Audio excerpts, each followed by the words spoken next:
600-year-old tapestry, beautiful and serene. But beneath the surface, modern science reveals a secret history of horror.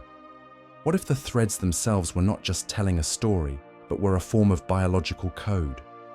A recipe for a plague that history never recorded. But the most terrifying discovery was yet to come. What if the ancient curse wasn't a story at all, but a loaded gun waiting centuries to be fired?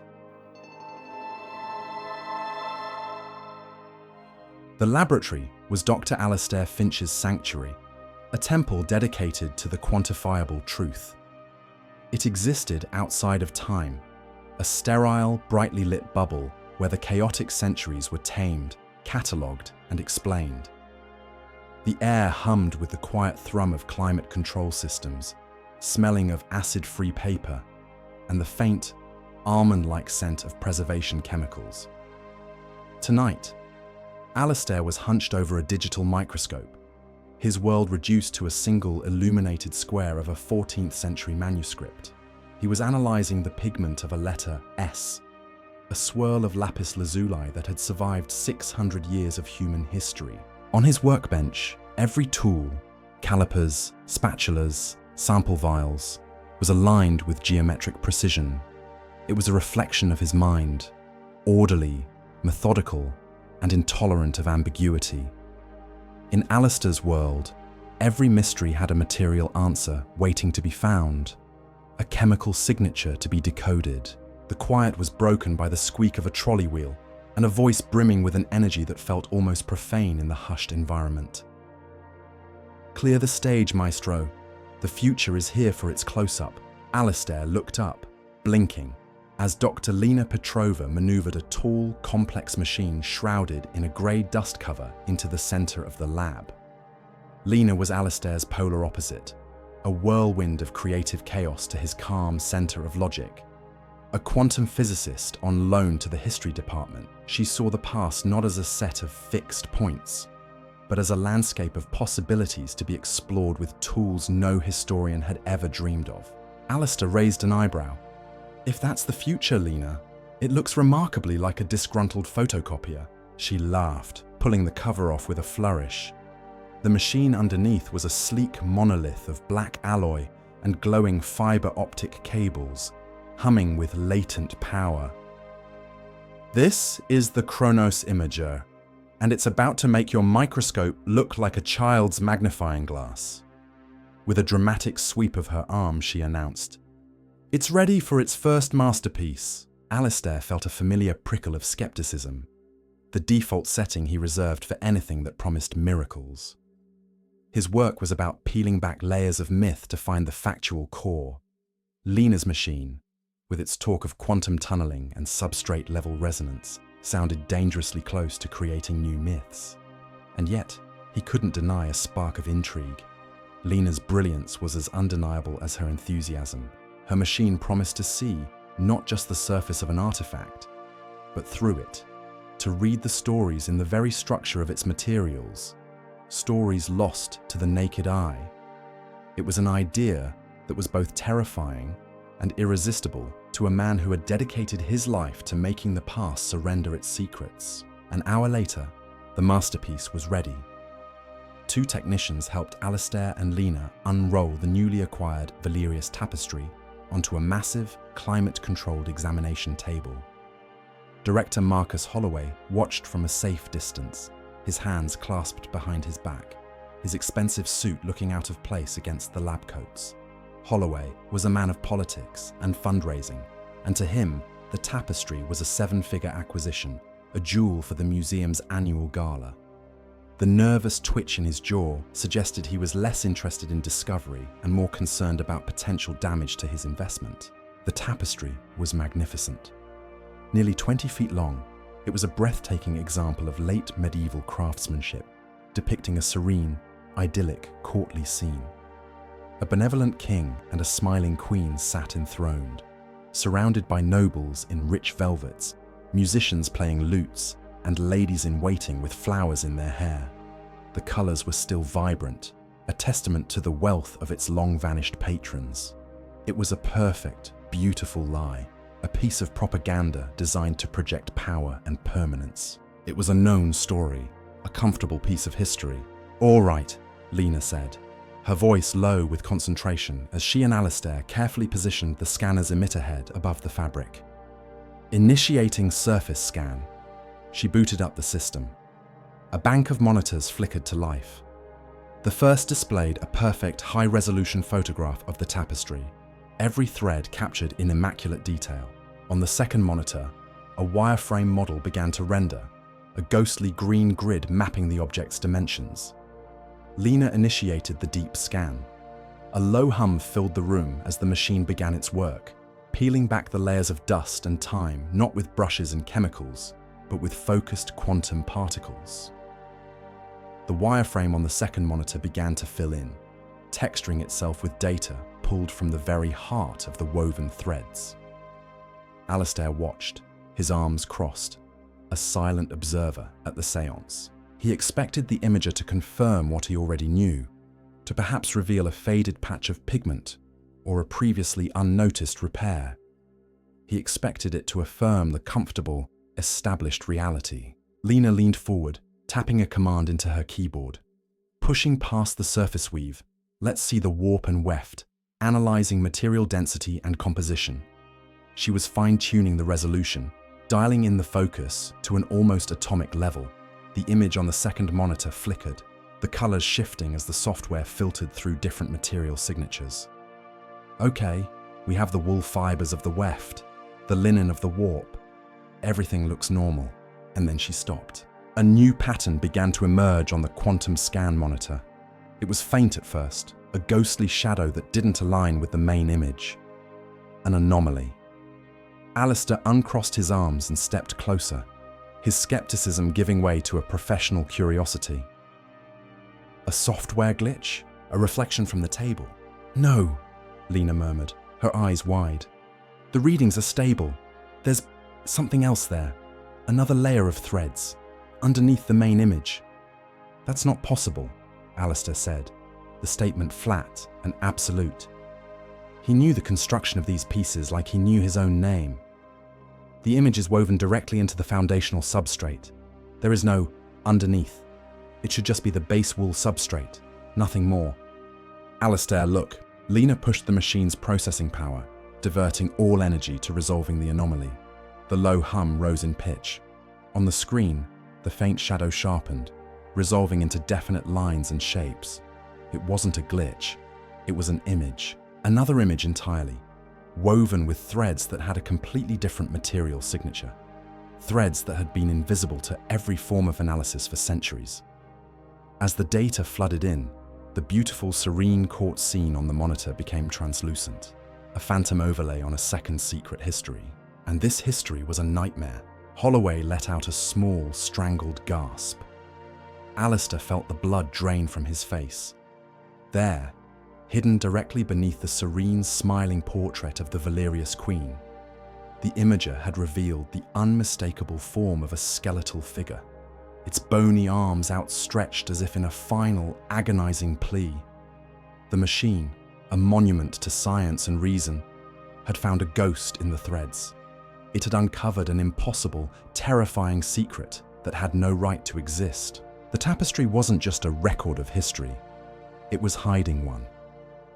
The inciting incident wasn't a shout, but a silent, chilling revelation on a glowing screen, proving that the world Alistair Finch thought he knew was, like the tapestry, merely a beautiful facade.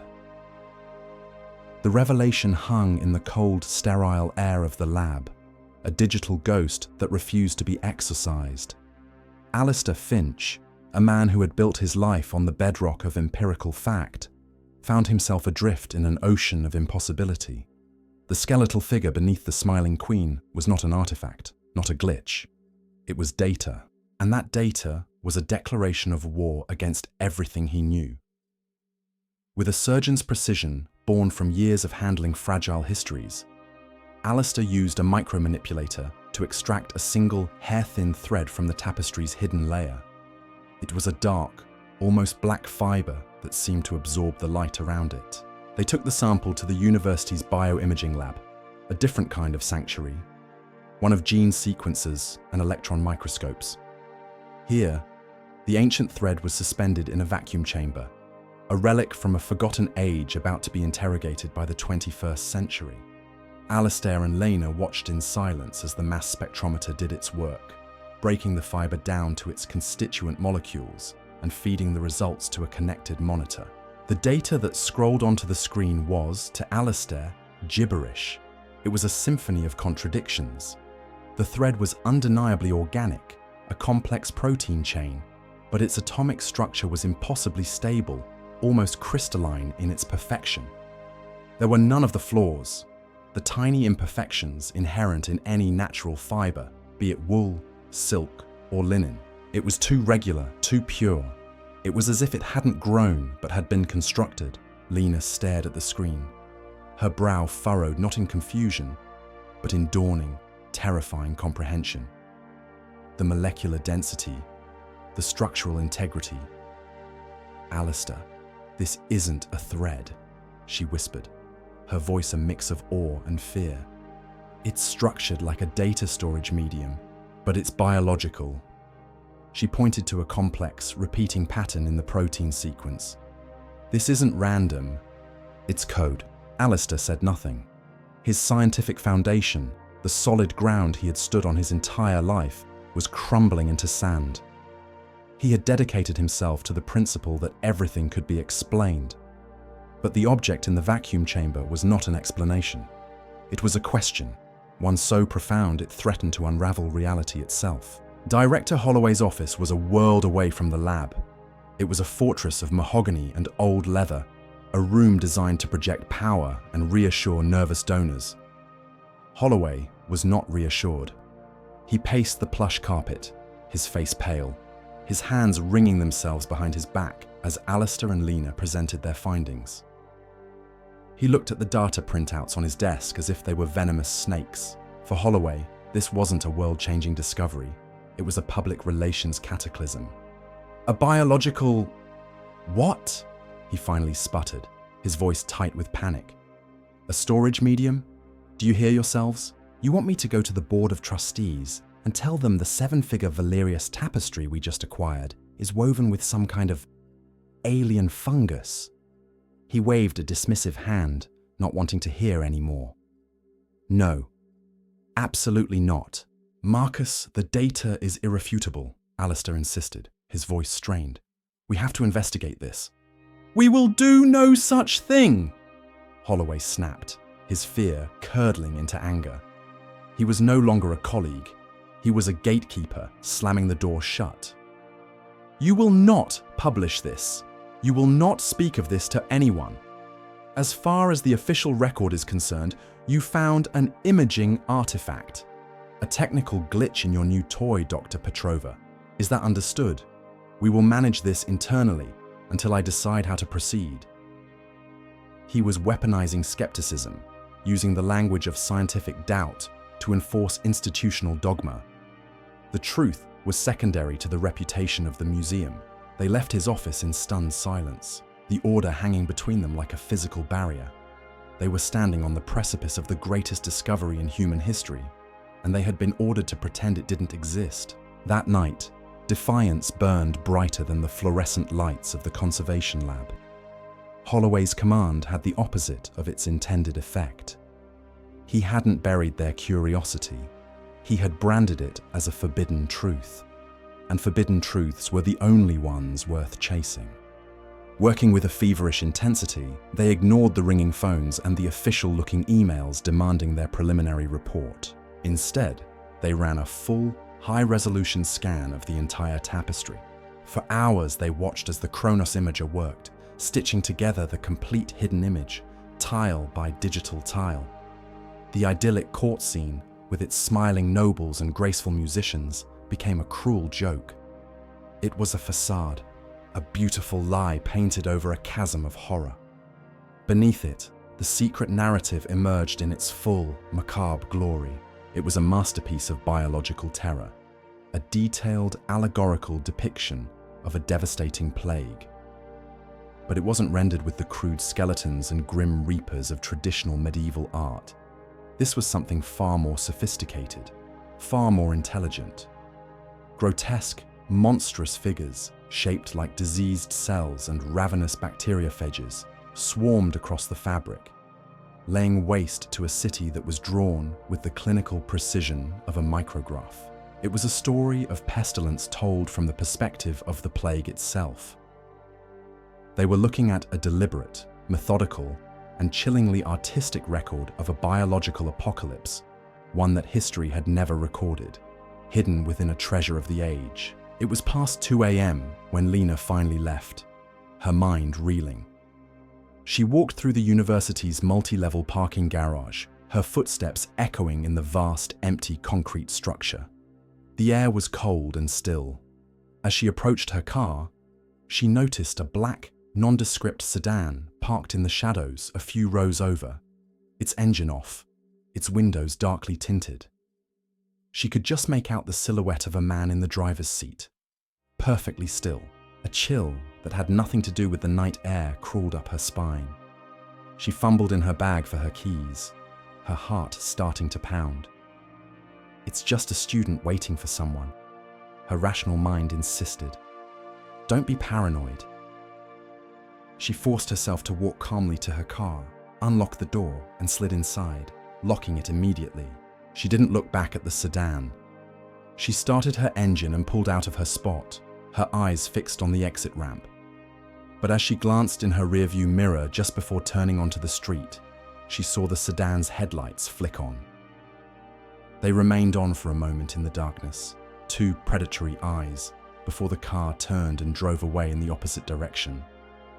Her logical mind registered it as a coincidence. Her intuition, a far older and more primal sense, screamed that it was a warning. She was being watched. The university was no longer safe. Holloway's edict and the silent warning in the parking garage had made the lab a cage with unseen watchers. They retreated to the only sanctuary they had left, Lena's small, cluttered apartment. It quickly transformed from a home into a war room. The idyllic pastoral paintings on her walls were soon covered by printouts of the tapestry's hidden grotesqueries. The monstrous figures of diseased cells and bacteriophages stared down at them, a silent, mocking audience to their obsessive quest. Days bled into nights. The scent of fresh coffee and stale pizza hung in the air, a testament to their siege. They worked in a state of feverish symbiosis, two minds attacking an impossible problem from opposite directions. Alistair, the historian, fell back on his training. He spent hours cross-referencing the tapestry's unique plague against every known historical pandemic. The Black Death, the Plague of Justinian, the Antonine Plague. He scoured digital archives and ancient texts, searching for any anecdotal or archaeological evidence of a pestilence that matched the one depicted in the threads. But he found nothing. It was a ghost, a plague that had left no mark on history, no mass graves, no terrified accounts in monastic chronicles. It was as if it had never happened. Lena, meanwhile, ignored the history entirely. To her, the figures weren't allegories of death. They were variables in an equation. She analyzed the weave patterns, the precise sequence of the monstrous figures, the mathematical spacing between them. Nature has patterns, Alistair, but not like this, she said late one night, her eyes red-rimmed from staring at the screen. This is too deliberate, too structured. The way the figures were arranged, the repetition of certain monstrous shapes in specific intervals, it wasn't the chaos of an artist's imagination. It was the disciplined order of a language. She isolated a long sequence of the woven figures and converted them into a string of data. Staring at the resulting code, it finally clicked into place. The realization struck her with the force of a physical blow. She looked up from her screen, her face pale in the lamplight, and stared at Alistair. "It's not a painting of a plague," she said, her voice barely a whisper. "It's a schematic. A schematic." The word hung in the air, heavy with terrifying implication.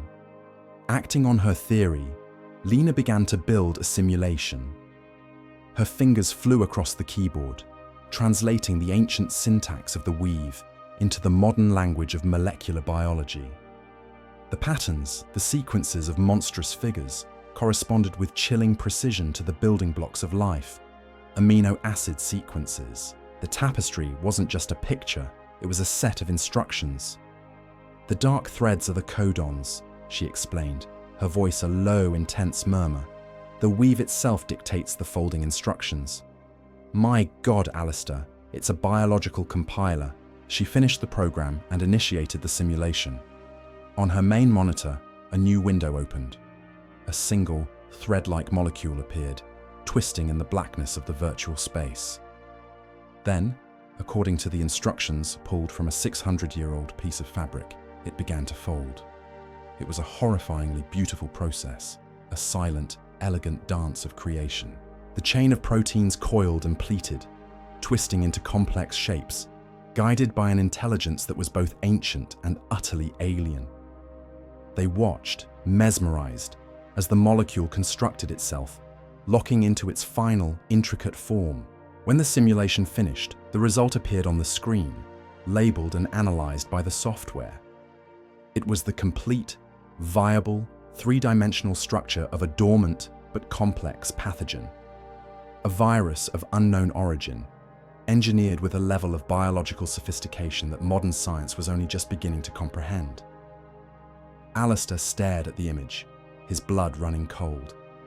All his meticulous research, his historical knowledge, felt like a child's fairy tale in the face of this. This was the midpoint reversal.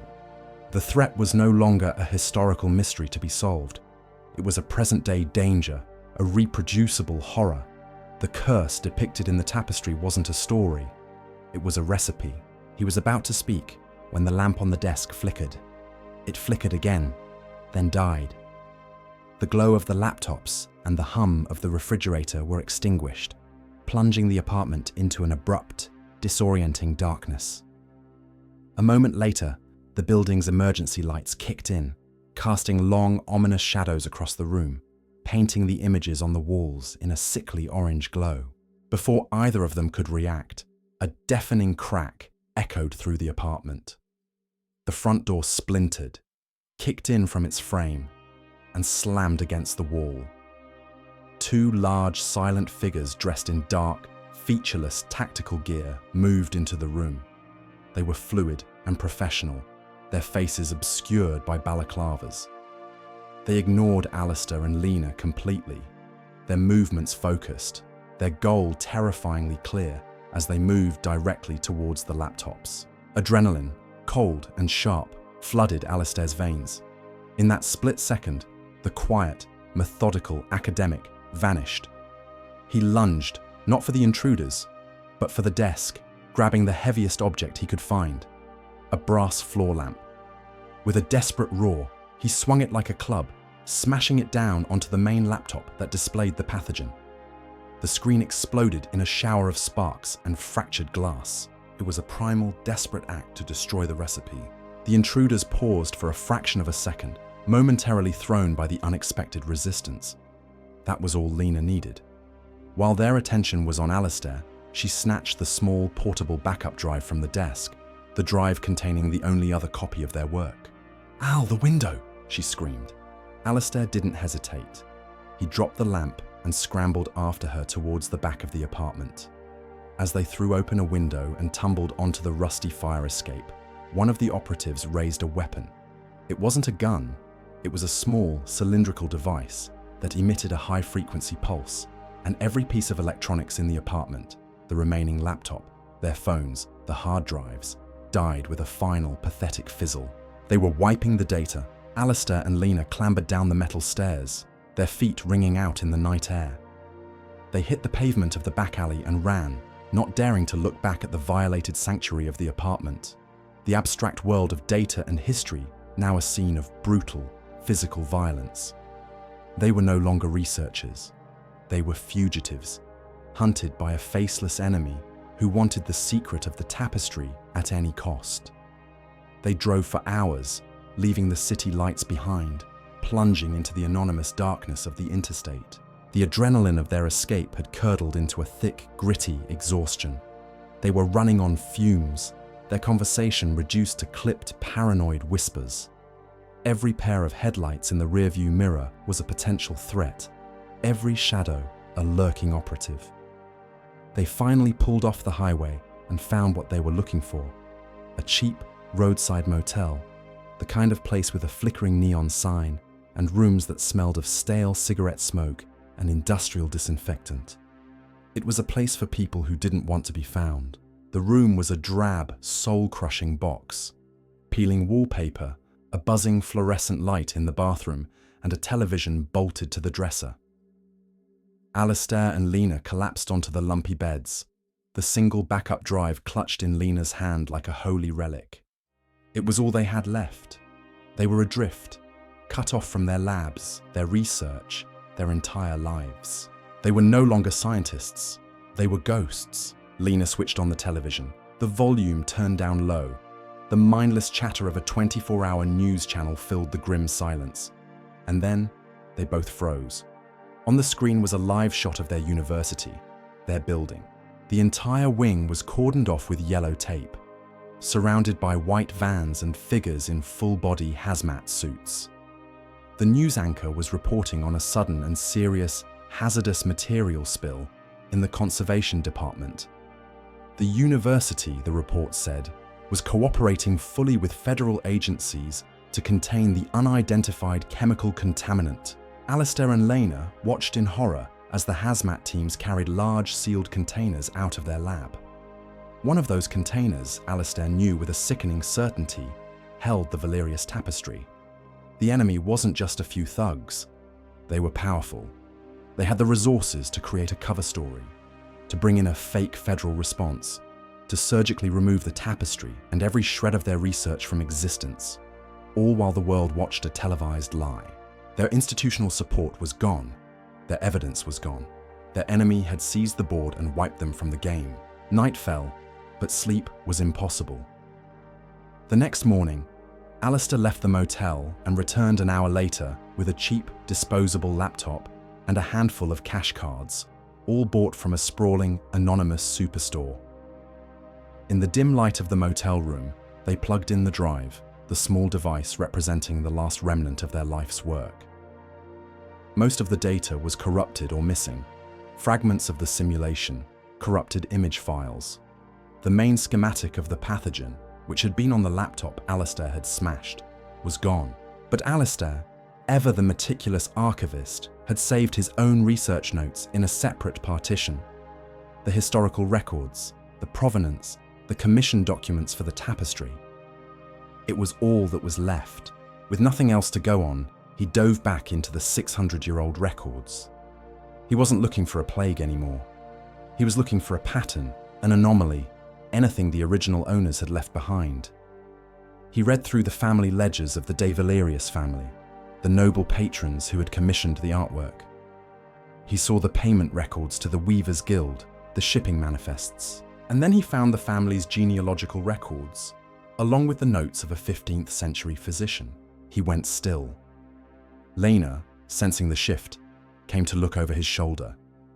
The record showed that in the year after the tapestry was completed, the de Valerius family, the Duke, his wife, and their 3 children had all perished within the space of a month. But the physician's notes were explicit. It was not the Black Death. There were no buboes, no fever, no sign of the known pestilence. He described a horrifying, unrecorded malady, a wasting sickness that seemed to dissolve his patients from the inside out, leaving behind little more than desiccated husks. Alistair felt a profound, ice-cold clarity wash over him. His blood ran cold as all the pieces of the puzzle clicked into their terrible final alignment. The impossible biological thread, the schematic for a pathogen, the family dying of a disease that acted like a flesh-eating bacteria. He had been looking at it all wrong. He had been blinded by his own scientific assumptions. He slowly turned to Lena, his face a mask of dawning horror. "It's not a schematic for a weapon," he said, his voice trembling. "Lena, the tapestry is the weapon. The threads are the delivery system." The secret wasn't a recipe. It was the finished product, a dormant contagion woven into the very fabric of the art, waiting. The revelation was a death sentence. They had to move, now. They threw their meager belongings into the car and sped away from the motel, plunging back into the darkness of the rural backroads. They drove for nearly an hour, twisting through unlit country lanes, trying to lose themselves in the vast empty night. But the dread that had settled in Alistair's stomach proved prophetic. In the rearview mirror, a pair of headlights appeared, closing the distance with predatory speed. It was the black sedan. The chase was a grim, terrifying ballet in the dark. There were no explosions, no screeching tires, just the relentless, oppressive presence of the sedan behind them. It nudged their bumper, trying to spin them out. It swerved alongside them, trying to force them off the narrow road and into the ditch. This was not a warning. It was an execution. "I can't shake them," Alistair yelled, wrestling with the wheel. "Let me drive!" Lena shouted. They swerved to a brief fishtailing stop, scrambling over each other to switch places. Lena's hands gripped the wheel, her knuckles white, but her face was a mask of intense concentration. The physicist took over. She wasn't just driving, she was calculating. As they approached a sharp curve, she saw a patch of loose gravel on the shoulder of the road. "Hold on!" she yelled. Instead of avoiding it, she accelerated into the turn, then cranked the wheel hard, sending them into a controlled skid. For a terrifying second, the world became a blur of spinning trees and darkness. But Lena held the skid, her knowledge of friction and momentum turning into pure survival instinct. The pursuing sedan, caught by surprise by the insane maneuver, tried to correct, oversteered, and slid straight into the gravel patch. It spun out of control, its headlights cartwheeling through the darkness before it plunged nose first into a deep, muddy ditch. They were clear. They had escaped. But as they sped away, their hearts pounding in their chests, they knew this was only a temporary reprieve. They were being hunted by a ruthless and relentless enemy, and next time, there might not be a ditch to save them. Running was a strategy for survival, not for victory. Every hour they spent in hiding was another hour their enemy had to unlock the tapestry's apocalyptic potential. They had to stop chasing shadows and find the puppet master. In the quiet, anonymous sanctuary of a public library, surrounded by the comforting scent of old books and the gentle hum of computer fans, Alistair Finch went hunting. He wasn't tracking a historical artifact anymore, he was tracking money. Using the library's public access terminal, he dove into the labyrinth of modern finance. He began with the Shell Corporation that had funded the museum's acquisition of the tapestry. From there, he unraveled a complex web of holding companies and offshore accounts, a digital trail designed to lead nowhere. But Alistair's mind, trained to find patterns in the fragmented records of the past, saw the ghost in the machine. He peeled back the layers of corporate ownership one by one until he finally reached the source. It was a private biotech firm called Eterna. Its sole owner was a man named Silas Thorne, a reclusive and obscenely wealthy industrialist. A quick search revealed Thorne's passion, a world-renowned collection of historical and biological oddities. A man who collected the strange and the impossible. They had their target. They found the location of his private estate, a sprawling compound hidden deep in the rural countryside, complete with its own state-of-the-art research facility. The hunt was over. "We can't keep running," Alistair said, his voice low but firm, a quiet declaration of war. "We have to destroy it." The main research facility was a sterile, white, underground world of glass and steel, a stark contrast to the Gothic, old-money mansion that sat on the estate above. It was a tomb of hypermodernity, where the past was being dissected for its most dangerous secrets. After hours of tense infiltration, bypassing security systems that felt more military than corporate, Alistair and Lena found it. In the center of the primary lab, the Valerius Tapestry was spread out like a sacrificial offering under the shimmering, golden glow of a quarantine field. Scientists in clean suits moved around it, preparing to extract the pathogen, and in a glass-walled control room overlooking the scene, they saw him. Silas Thorne was a skeletal figure, barely a man, kept alive by a web of advanced medical technology that snaked around his frail body. He was a ghost in his own machine. A calm, rational whisper filled the lab, broadcast over an intercom system. It was Thorne. "Remarkable, isn't it?" he said, having watched their entire approach on his security monitors. A 600-year-old curse, decoded, proof that our ancestors were capable of a science we are only just beginning to rediscover. He turned his chair slowly, his face a pale, withered mask. "I have dedicated my life to the pursuit of knowledge, just as you have, but I see the world with a clarity you lack. Humanity is a disease, a plague upon this planet. It is out of control. It requires a correction." His voice was serene, filled with the chilling certainty of a prophet. "That tapestry is not a weapon. It is a divine instrument, a cure for the infection that is mankind. I am not its master. I am merely its humble servant, here to see God's work done." It was the ultimate hubris of science, the cold, calculated belief that knowledge granted one the right to play God, twisting the noble pursuit of truth into a quest for apocalyptic power.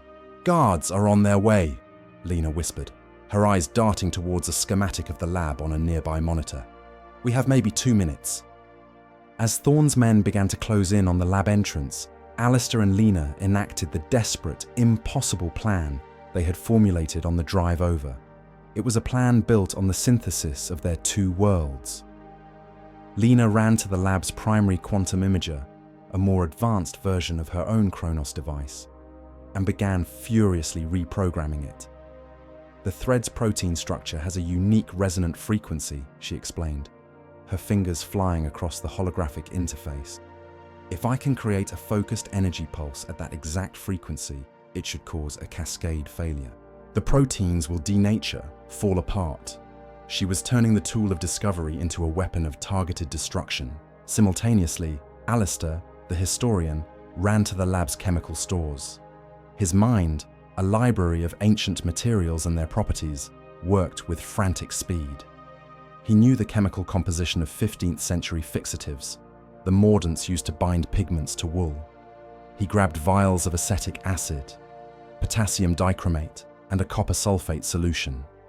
He was mixing a chemical cocktail based not on modern science, but on his deep intrinsic knowledge of the tapestry's physical makeup. It was a compound that would specifically attack the organic protein structure of the hidden threads, neutralizing the pathogen on contact without rendering it airborne. It was a synthesis of pure quantum physics and applied historical chemistry. 2 disciplines, 2 minds, working as one against the coming darkness. Lena slammed her hand down on the activation key. "Pulse away!" A low hum escalated into a piercing whine as the imager focused an intense beam of energy onto the tapestry. At the same moment, Alistair triggered the lab's fire suppression system, flooding the containment area not with water, but with his chemical compound. For a moment, nothing happened.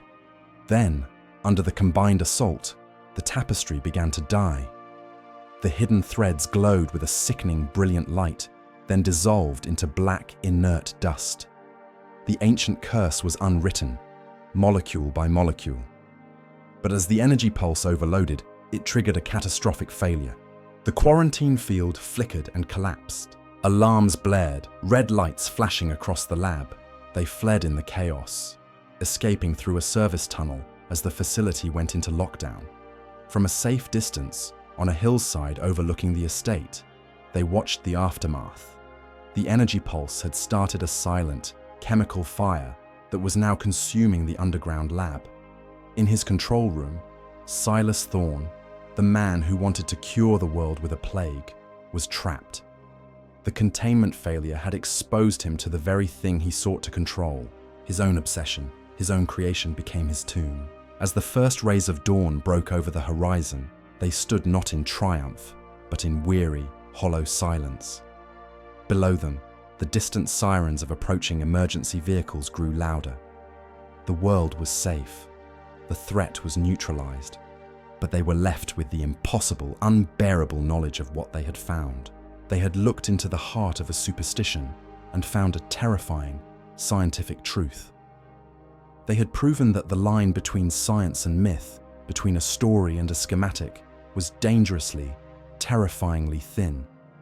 They had survived, but they would carry the weight of that terrible synthesis for the rest of their lives.